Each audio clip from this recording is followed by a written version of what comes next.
झारखंड में सीट बंटवारे पर सबकी नजर है। हम आपको बता दें कि इंडी गठबंधन की बैठक बिहार को लेकर आज वर्चुअली हुई है, लेकिन झारखंड के नेताओं की बैठक दिल्ली में हुई है और मुकुल वासनिक, अशोक गहलोत के साथ झारखंड के तमाम नेता आप देख सकते हैं टीवी स्क्रीन पे। विनोद पांडे, सुप्रियो भट्टाचार्य, चंपाई सोरेन, ये तमाम जेएमएम से रहे। उनके अलावा कांग्रेस की तरफ से प्रदेश अध्यक्ष राजेश ठाकुर और कई अन्य नेता मौजूद रहे और दिल्ली में ही सीटों को लेकर चर्चा हुई है कि आखिर सीटों का समीकरण क्या होगा। ज्यादा जानकारी के लिए हमारे साथ हमारे संवाददाता मदन है। मदन, सीटों का समीकरण को लेकर अभी पहल शुरू हो गई है।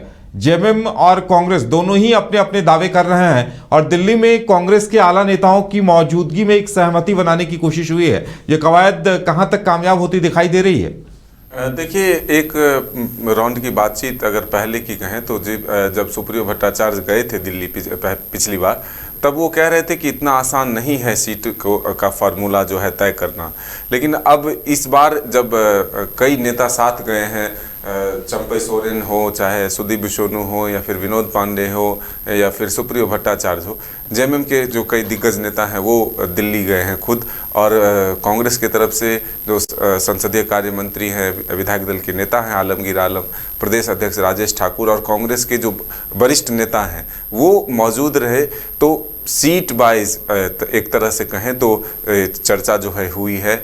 और जो फेरबदल की बात आ रही है, चाहे वासा सीट हो, जमशेदपुर सीट हो या लोहरदगा सीट हो, कई सीटों के फेरबदल की भी बातचीत जो सामने आ रही है।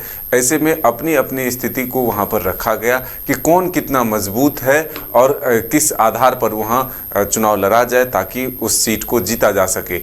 हालांकि फिलहाल इसे फाइनल राउंड की बातचीत नहीं कह सकते हैं, लेकिन अपनी अपनी दावेदारी जरूर कह सकते हैं कि कांग्रेस के नेता अपने पक्ष रखे, चाहे वो झारखंड से राजेश ठाकुर हो या फिर आलमगीर आलम हो। उन्होंने अपनी पार्टी की ओर से जो डिमांड्स हैं उसको रखे। और जेएमएम की तरफ से भी जो नेता थे, चाहे विनोद पांडे हो, सुदीप सोनू हो, या फिर चंपई सोरेन हो, या फिर सुप्रियो भट्टाचार्य हो, ये तमाम लोग अपने पक्ष को वहाँ पर रखे, जो हमारी मजबूती किस सीट पर है और हमें क्यों चाहिए वो सीट। इन चीज़ों को एक राउंड में रखा गया। लेकिन ये तो हुई जेएमएम और कांग्रेस के बीच की बातचीत। लेकिन अब यहाँ जो है एंट्री जेडीयू की भी हो रही है।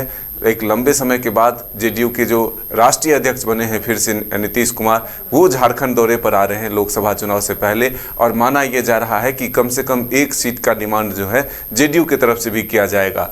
आरजेडी की तरफ से भी 3 सीटों का डिमांड हो रहा है। उसके बाद वाम दलों की तरफ से भी 2 से 3 सीटों पर डिमांड हो रहा है। तो आखिर इतने जब दल हैं एक साथ, तो फिर 14 सीटों में ही बंटवारा करना है। ऐसे में पहले से ही आपको पता है कि बड़े भाई और छोटे भाई की भूमिका को लेकर के भी सवाल उठते रहे। 7 सीट जो है जेएमएम मांग रहे थे, 9 सीट कांग्रेस मांग रहा था। तो आखिर 16 सीट अगर दोनों ही लड़ते रहे, मांगते रहे, तो फिर 14 सीट का ही यहाँ चुनाव होना है। तो अब देखना होगा कि इन 14 सीटों में अपने तमाम सहयोगी दलों को कैसे समाहित किया जाए। इस पर भी मंथन होने हैं और तमाम दलों के साथ एक बैठक होनी होगी, क्योंकि सिर्फ जेएमएम और कांग्रेस के फार्मूले से ही इंडी गठबंधन का फार्मूला तय नहीं होगा। भले ही आपसी जो तालमेल है, जो सीट जेएमएम के खाते में थे, जो सीट कांग्रेस के खाते में थे, उसमें उलटफेर के लिए जो है बातचीत हो सकती है। और सबसे प्रबल जो बातचीत है, जो दावेदारी है, वो चाईबासा सीट पर जेएमएम की है।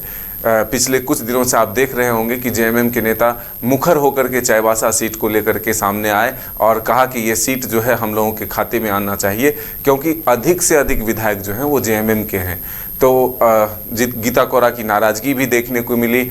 कई कार्यक्रमों में कांग्रेस की वो गायब रहीं। हालांकि जो कुछ दिनों पहले जो न्याय यात्रा को लेकर के झारखंड प्रभारी हो या फिर प्रदेश अध्यक्ष हो या प्रदेश के जो बड़े नेता हैं, मंत्री हों, सभी एक मंच पर थे। उस पर गीता कोरा को भी लाया गया और मीडिया से बातचीत में उन्होंने ये कहा कि सब कुछ जो है ठीक है, हमें कोई परेशानी नहीं है। और जो अटकलें चल रही है कि 17 तारीख को आप जो हैं बीजेपी में शामिल हो सकते हैं, तो उस पर भी उन्होंने विराम लगाया और कहा कि अगर हमें कांग्रेस चुनाव लड़ने के लिए कहती है तो हम तैयार हैं, अगर नहीं भी लड़ाती है तब भी हम संगठन के लिए काम करते रहेंगे। कुछ हमारी आपसी मजबूरी थी, उसके वजह से जो है हम पार्टी के कार्यक्रम में शामिल नहीं हो पा रहे थे। तो इन तमाम परिस्थितियों पर चर्चा एक ये कह सकते हैं कि शुरुआत माना जा सकता है, लेकिन इसे फाइनल नहीं, क्योंकि तमाम दलों के साथ एक समन्वय बनाकर ही 14 सीट के भीतर ही सबको समाहित करना है। चलिए मदन, फिलहाल हमारे साथ जुड़ने के लिए और जानकारी देने के लिए आपका बहुत बहुत धन्यवाद। तो सीटों को लेकर चर्चा शुरू हो गई है। देखने वाली बात यह होगी कि महागठबंधन इसे कैसे निपटाता है और किस तरह से सीटों के बंटवारे को अंजाम देता है, क्योंकि जेएमएम और कांग्रेस के साथ चुनौती आरजेडी और वाम दलों को भी साथ लेकर चलने की होगी। अन्यथा आरजेडी और वाम दल अगर अपने अपने कैंडिडेट देते हैं तो फिर वोटों के बंटवारे का डर रहेगा। ऐसे में ये देखने वाली बात होगी कि कांग्रेस और जेएमएम क्या कुछ निर्णय लेते हैं।